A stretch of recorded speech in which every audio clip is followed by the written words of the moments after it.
करते हैं test third है आपका। Unless you stop to make eight once, 10 sentence, unless you stop to make eight once you will have no option but to bring the matter to attention of the police. अब सबसे पहली बात ये होती है कि कुछ वर्ब हैं, ये मैं आपको नॉन फिनिट के अंदर 3 चीजें आती हैं, 3 चीजें आती हैं, जैसे पार्टिसिपल, जीरेंड, और इन्फिनिटिव। 3 चीजें इसमें आती हैं। कुछ इसी में ही कुछ वर्ड ऐसे आते हैं जिसके बाद हम वर्ब में आईएनजी लगाते हैं, क्या लगाते हैं? आईएनजी। तो उसी में ही एक वर्ड है आपका स्टॉप। जब भी स्टॉप मिलेगा तो मैं आपसे कहूंगा, जब आपने देखा होगा पेपर देते हैं तो जो इन्विजिलेटर होते हैं कहते हैं stop writing, time is over, stop writing. तो स्टॉप टॉकिंग, स्टॉप राइटिंग। तो इसका मतलब इसके बाद टू नहीं आता, डायरेक्ट आईएनजी आता।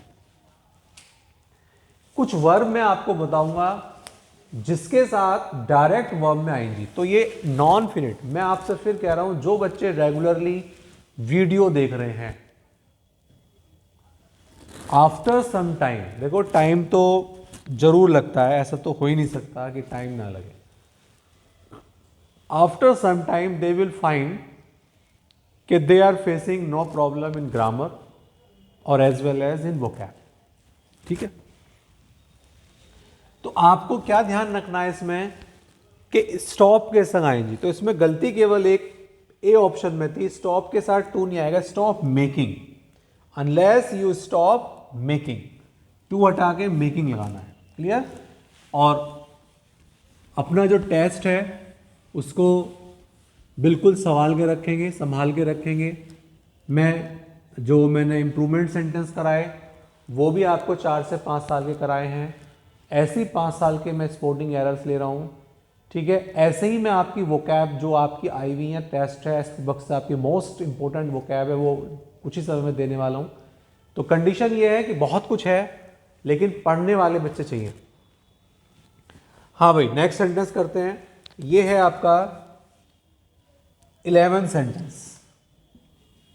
11th, he could not but help shed tears at the plight। अच्छा, इसमें थोड़ा सा इसमें इस सेंटेंस को हम 11th सेंटेंस को थोड़ा बाद में लेंगे।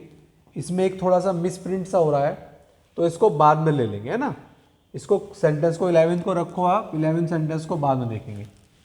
11th सेंटेंस को बाद में देखेंगे, कुछ बट का कुछ करेक्शन इसमें हो रही है। ठीक है, नेक्स्ट सेंटेंस देखते हैं 12वां। ये भी थोड़ा सा अलग सा है। 12वां sentence, since it was his first election campaign the candidate was confused. जैसे कि ये उसका फर्स्ट इलेक्शन कैंपेन था। कैंपेन का मतलब अपने बारे में जैसे प्रचार करते हैं, कैंपेन था। None could clearly understand either the principal he stood, वो कोई भी समझ नहीं पाया इस सिद्धांत को कि वो किस चीज़ के लिए खड़ा है। या तो either the principal he stood for, सिद्धांतों के लिए खड़ा है, या बेनिफिट के लिए खड़ा है, ही प्रॉमिस्ड।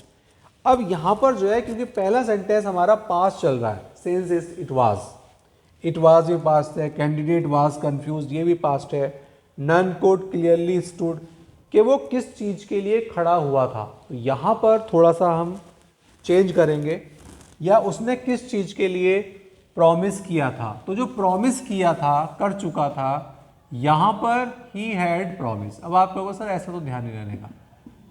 मैं आपको बताता हूँ कि जब पास्ट चल रहा होता है, सेंटेंस जब पास्ट चल रहा हो, was, first campaign, none could confuse, जो भी था मतलब लिखा था, नन कुड क्लियरली अंडरस्टैंड, तो ये पास्ट चल रहा है। तो कहीं भी अगर सेकंड फॉर्म आ रही है, जैसे इसमें लिखा है ही प्रॉमिस्ड, वहां पर ही प्रॉमिस की जगह ही हैड प्रॉमिस कर दो। लेकिन ऐसे सेंटेंस भी, बड़े सेंटेंस भी रेयर आते हैं, रेयर, मतलब 10 में से कभी एक सेंटेंस मिल गया, तो उसमें ऐसे जाया करो कि जो भी वहां मेन वर्ब लग रही है पास्ट चल रहा हो।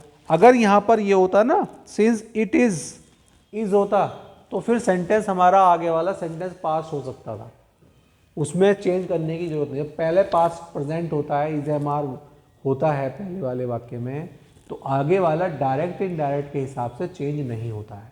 लेकिन यदि शुरू में पास्ट होता है तो आगे फिर इज एम आर का वाजवर कर देते हैं, प्रेजेंट इंडेफिनिट का पास्ट इंडेफिनिट, पास्ट इंडेफिनिट का पास्ट, डायरेक्ट इनडायरेक्ट।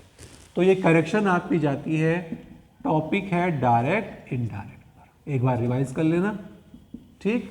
लेकिन ऐसे सेंटेंस बहुत रेयर आते हैं, तो कोई कंफ्यूज होने की जरूरत नहीं है, कहीं भी कोई कंफ्यूज ना हो, ठीक है, कोई भी कंफ्यूज होने की जरूरत नहीं है, बहुत ही रेयर आते हैं। 11वां सेंटेंस हम बाद में देखेंगे। चलो भी नेक्स्ट देखें। 13 सेंटेंस भी थोड़ा सा बड़ा है, बड़े सेंटेंस वैसे बहुत कम आते हैं, अब छोटे छोटे सेंटेंस आने लगे हैं। रूल्स को बस ध्यान रखना है। पढ़ते हैं। It is an establish fact, it is present चल रहा है, ये जरूर देखना है कि भाई पहले वाला वाक्य प्रेजेंट चल रहा है या पास्ट चल रहा है। तो it is an establish fact that the transactional American poets, ये नहीं है कि उस वहाँ पर आप ट्रांसलेशन करने लगे, नहीं, बस केवल सेंटेंस को 2-3 बार रीडिंग करेंगे। अक्सर सेंटेंस छोटे मिलेंगे, लेकिन ये बड़ा सेंटेंस है। पोएट्स एंड फिलोसोफर्स, हाँ भाई पोएट तो कभी हो गए, फिलोसोफर दार्शनिक, who lived in the later half of the 19th century, were more influenced by Indian philosophy, in particular by Upanishad philosophy। in particular ना कहकर मुख्य रूप से, जब से लगा देते हैं, जब हम मुख्य रूप से कहते हैं तो particularly कहते हैं, particular नहीं कहते, ठीक है। particularly जब हम कहते हैं, in particularly मुख्य रूप से उपनिषद से ज़्यादा प्रभावित हुए, तो वहाँ पर्टिकुलर, तो ऐसी करेक्शन को फाइंड आउट करना टफ होता है, ये मैं कह रहा हूँ आपसे। जब सेंटेंस बड़ा होता है तो वहाँ पे उसको 2-3 बार पढ़ेंगे, कहीं भी आपको लग रहा है तो ऐसी करेक्शंस मैं आपसे फिर कहता हूँ 10 में से, देखिए 10 में से सेंटेंस जो होते हैं 3 से 4 सेंटेंस सब करते हैं, 5 से 6 सेंटेंस थोड़ा सा अच्छे वाले बच्चे, और उससे भी अच्छे वाले बच्चे 7-8 सेंटेंस पहुँचते हैं, और उससे भी थोड़ा 8-9 ही पहुंच जाते हैं। लेकिन 1-2 सेंटेंस ऐसे जरूर आते हैं जिसमें थोड़ा सा कन्फ्यूज़न होता है। तो कन्फ्यूज़न वाले सेंटेंस में ये नहीं कि भाई हम करेंगे जब भी टॉपर आएंगे, वो मौके की बात होती है कि आपको माइंड में स्ट्राइक कर गई, तो मोस्ट हमारा एफर्ट तो यही है कि आपको वो प्रॉब्लम ना आए, लेकिन फिर भी 1-2 करेक्शन ऐसी आती हैं। नेक्स्ट सेंटेंस आ जाएंगे 14 सेंटेंस, वही अपना पुराने रूल पर डिपेंड करते हुए, नो सूनर डेड, हाँ भाई आपको रूल कराया था नो सूनर, जो रूल रिवाइज हो रहा है उसको मैं जरूर लिख रहा हूँ। No sooner did I open, no sooner did I open the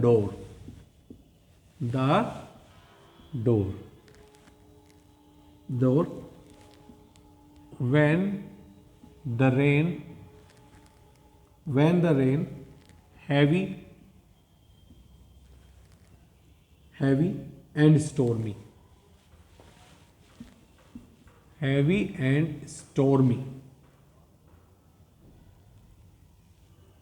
rushed in,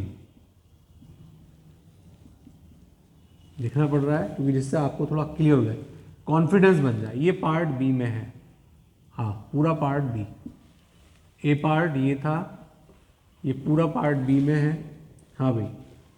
next है मेकिंग अस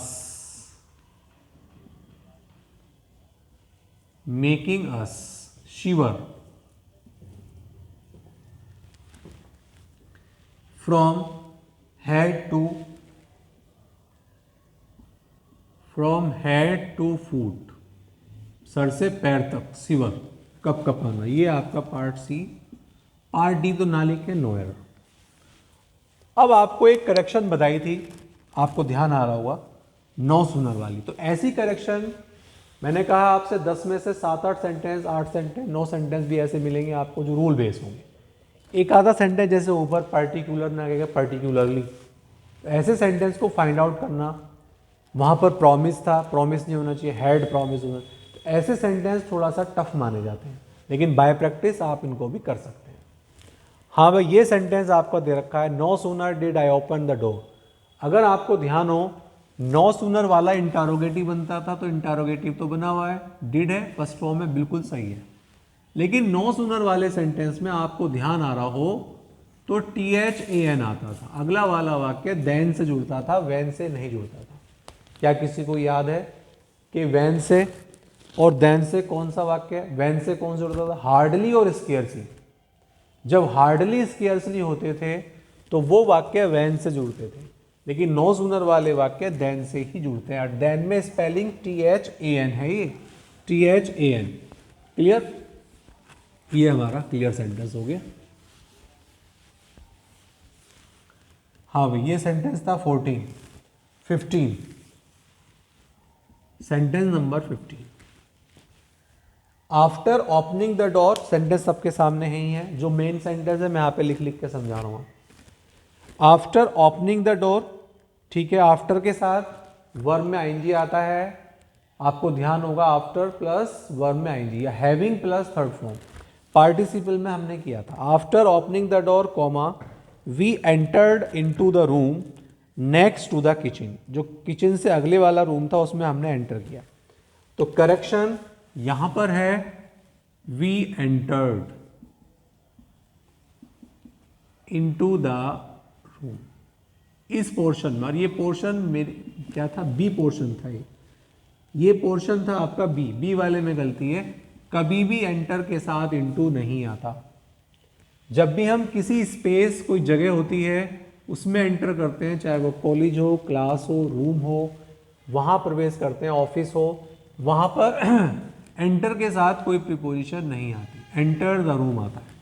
तो करेक्शन क्लियर है? हाँ, अगर इसको रिप्लेस करना हो तो केम इनटू आ सकता है। केम के साथ तो इनटू आता है, लेकिन एंटर के साथ कोई प्रीपोजिशन नहीं आती है, यदि उसका मीनिंग प्रवेश करना ही है। ठीक है, कर दो।